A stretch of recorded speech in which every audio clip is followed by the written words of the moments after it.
11th, 2011, and this is the SC Center as Patrick's webcam goes HD.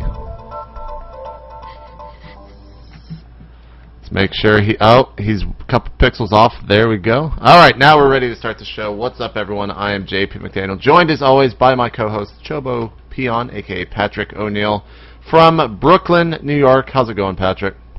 It's good. It's hot. No pants as usual. You know, the usual. How's it going with you?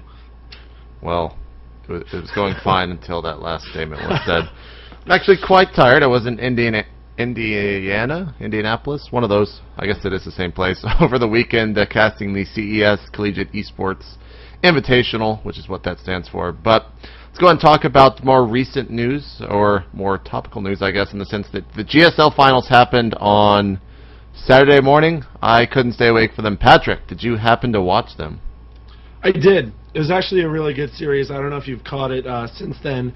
It was back and forth. I mean, I believe we're spoiling it since it's been a couple of days. It went MVP. Yeah, who cares? MVP. Then Marine King came back twice in a row, and then MVP closed it out. It was fun to watch. I mean, it was TVT. It certainly wasn't the greatest finals GSL has ever had, but definitely enjoyable. I recommend everyone check it out, if only to up your nerd cred. You got to watch every GSL finals. It's required, and of course, this season was free, so definitely check that out. Yeah, I mean that's all I really have to say about it. Nothing really earth-shattering took place over the weekend. It's too bad. It's too bad for Marine King, man. You know what? I don't even care. I mean, whatever. He's just not at the level of a champion yet, in my opinion. But what did happen that was earth-shattering. Actually, Artosis and Tasteless were outside during the finals, and they almost melted in the sun, which makes it. Oh wait, it was during the. Oh man. Which makes it worth watching in and of itself. Was their makeup like dripping off of their noses and stuff like that? Yeah, I mean, poor guys. It seemed like Tasteless had a little less makeup, so his skin was burning a little more. In between every game, they were like shriveling like the Wild Witch of the West. But that's all that really happened. Worth watching, though, I would say. Too bad. Well, another thing that I have to catch up on, because I was casting all day Saturday long, is the TSL 3, and it happened that Tyler lost. Tyler lost 3-0 to Thorzane. It's too bad. Also, White Raw, man, this is just like the worst weekend ever. White Raw ended up losing 3-0 to MC. Del Scott beat QXC, and hey, look at that, Koss 3-0'd Nada. Did we call that, Patrick? For Koss, I did. I know my liquid bet was correct on that. How did your predictions go for the rest of the weekend? I think I said Tyler was going to take it. I think I might have said that White Raw was going to take it, and I'm pretty sure I bet on a Del Scott, but I don't actually remember that much. Did you happen to watch all of those games, Patrick? I watched most of them. I did not watch the first series, which was the one I got wrong. I'm pretty curious to see what happened with Tyler Thorzane. I know we both on Thursday we were taking matches and we both predicted Tyler there just because of how well he plays and focuses in TSL. Is there any one match really that people should go watch above all these others? I mean, because there were 3 matches that were 3-0. The QXC Adele Scott game was a 3-2. Did you watch that entire series? I don't remember if I caught them all, but I guess by default, Adele Scott QXC would be it because they all were otherwise sweeps. I mean, I don't even remember the Koss Nada thing. Jeez, my memory, all these Starcraft going on, all these events, is really pushing older events right out of my brain. It's like, this is your brain on drugs, this is your brain on Starcraft. Don't do it. But, yeah, I guess Adele Scott QXC is what wins it by default. But actually, Koss did take the game over Nada, and then right after that, or maybe right before that in terms of actual games played, I don't know when these games were really played, but he won the GCPL Individual League over Axlov. Very true. 3-2. And you guys should all check that out. I know Axlov is a very interesting player. I got to meet him at MLG, a very cool dude. Really knows the game, was able to really talk in depth about how each and every player has a specific style and how he approaches the game. I know a lot of people are looking for him to do really well in, for instance, the new IGN League and see how he does there, because he's been doing really well in clan leagues and things like that, but not quite as well in individual leagues, except for the GCPL here, of course. So it's really cool to see him get to the finals, stopped only by Koss, who is just a madman. I know me and JP have been a big fan of him for a while. Koss is pretty good. You know, started out in the pre-show, and if you're watching this on YouTube, you should tune in every day at 5 p.m. Eastern over at itmeJP.com. But Patrick, your chin is cut off right now. You gotta stand up, man. Can't have no nerd slouch here. No nerd slouch here on the SC Center. So I've been talking about how I missed all these matches. It was because I was at the CES Collegiate Esports Series. That's what that stands for, Invitational. And Indiana University ended up taking that with the University of Cincinnati getting second, and then Michigan 4-3 over Pittsburgh for third place.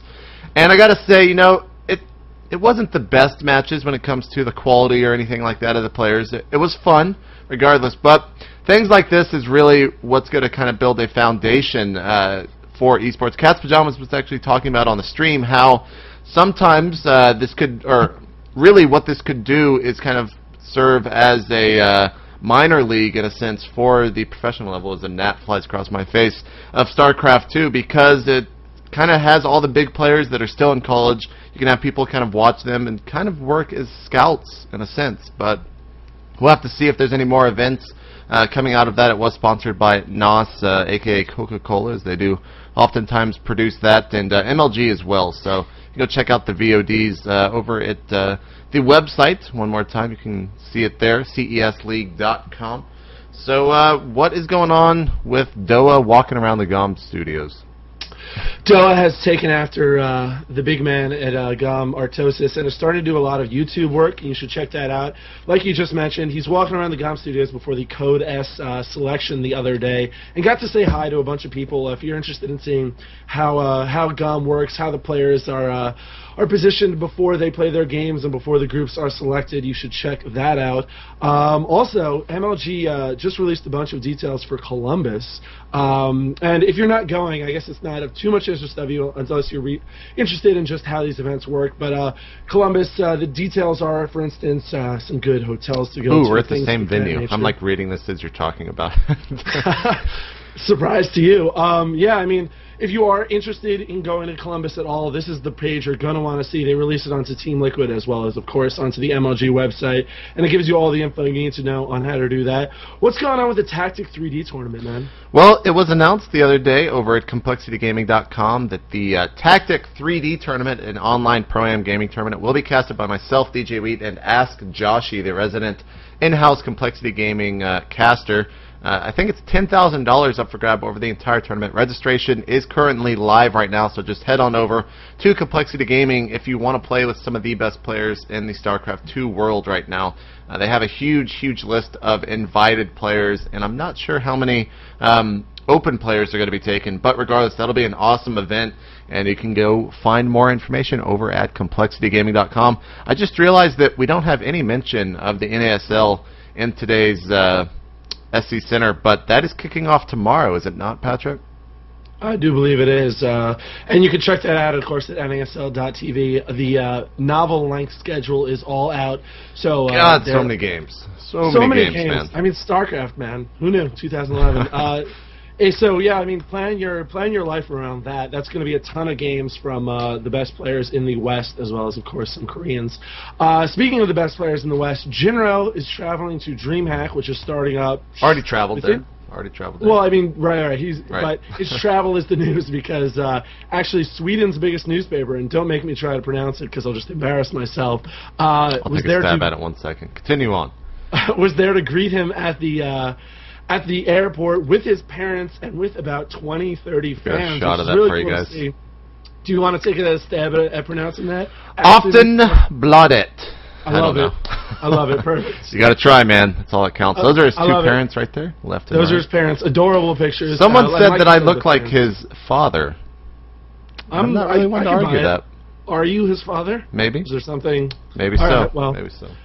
Now we know. Little known facts. You watch SC Center, you get these tidbits. But anyway, it's great to see, like I said, it's not just random Swedish newspaper. Apparently it's Sweden's biggest newspaper, taking an interest in it. They wrote a big, or not a big, but a little piece. And actually, in a related story, Day 9 was featured briefly on NPR's All Things Considered on a little segment. They have All Tech Considered about making money on YouTube, so all the producers over there. It also says Beyond Cute Babies? What does that have to do? Well, it was, I guess it's just how YouTube is known for kittens and babies and little 30-second things, videos that don't really make people money. That also, was Cute Baby. Yeah, it's a weird little headline, but if you don't know, NPR is pretty much awesome. You should check out NPR anyway, but the fact that they're doing more and more StarCraft stuff, they've already featured Husky, who makes roughly $1 trillion a minute on his YouTube account. I believe that's an accurate estimate. Accurate. I can confirm. All right, good. So you should check that out. Let them know that Stories About Esports will get hits, and then that'll start the ball rolling, and they'll do more things. As far as esports journalism from within the esports bubble, Sixjax Gaming did a little story. DickWard from Sixjax Gaming did a little story about awful name that is about how StarCraft should be on television. He gave some figures that he didn't really cite, and I wish he did, but the most interesting part of the story, I believe, is not really the story itself, but how DjWheat basically said... It's pretty funny, because as soon as I read that, I was like, this guy... I didn't even read the article, I just read the title. I was like, no. Just straight up no. And immediately I messaged Wheat. I was like, this is probably the worst article, I think, that has come out of esports journalism in recent history. And he's like, yeah, I already responded to it. I was like... Awesome, man. So I went and read it, and I cannot agree more. A lot of the stuff that guy cites in there, he really doesn't have any idea of kind of what goes into TV production. But still, go check it out. And I'm not saying like he is the awfulest person ever or anything like that. It's just I don't agree with the article is all that me and Wheat are saying. We don't mean to attack the writer whatsoever. But just go check that out. Yeah, check that out, and check out the Reddit thread, which is what we're gonna have in the comment in the links below. But I think in his defense, what happened was he's been seeing these incredible 5-figure audience sizes lately, and just basically got excited and took the leap to say that, well, if niche commercial cable networks do that on weekends and whatnot, why can't StarCraft be there? But he doesn't have the experience of a DjWheat. And I think one of the funniest moments of my MLG Dallas thing was I was sitting watching a game, and behind me someone said, yeah man, Wheat has really ridden Day 9 to success. And I had to explain to him that Wheat's actually been around for approximately 1 million years. When we were all lads on our mother's teat, Wheat was a professional in esports, and so he knows what he's talking about. You should have smacked that guy. We could have kicked him out of the venue if you would have come and told us that. Yeah, well, suffice to say, Wheat knows what he's talking about. In the late 90s, he was doing Quake like it was serious business. I mean, I've been writing for the past 10 years, and Wheat has been casting for the past 10 years. Right. So he knows what's going on. Day 9 in his number 100 biography video talks about the start of his StarCraft career. When that happened, Wheat was already famous. Yep. So just to let you guys know, so Wheat knows what he's talking about. Read it, get a big, because I understand being excited about StarCraft TV. It's definitely exciting to see where the future of esports will go, but Wheat knows what he's talking about. Check that shit out. Picture of the day comes from one Hotbid over at teamliquid.net. This was in the newest article. You can catch it on the front page, and this is Artosis as Professor Xavier. I gotta say, some good Photoshop work there. Not sure if Hotbid was the actual creator of this art, but regardless, he was the one that posted it, so we will give him the credit. And that's pretty much going to do it. So I'll be asking Patrick if he has anything else here in a couple of seconds. But in the meantime, you can follow myself at twitter.com/itmeJP. You can follow Patrick at twitter.com/chobopeon. Send in tips to tips at itmeJP.com. No, and there it's just itmeJP.com. And Patrick, you got anything else? Follow me on Twitter. I'm almost up to 600 followers. Not that much, but it'd be cool if I got there. chobopeon. That's all. There you go. Also, StarCraft 2 was referenced on the Comedy Central Comedy Awards last night with Stephen Colbert mentioning that his writers are playing too much StarCraft 2 as one of their skills or something like that. But awesome. Got that from the chat, and I actually watched it live. I forgot about it, but it was quite cool. So that's going to do it for today's episode of the SC Center. We'll see you guys tomorrow for the Tuesday edition here at the SC Center.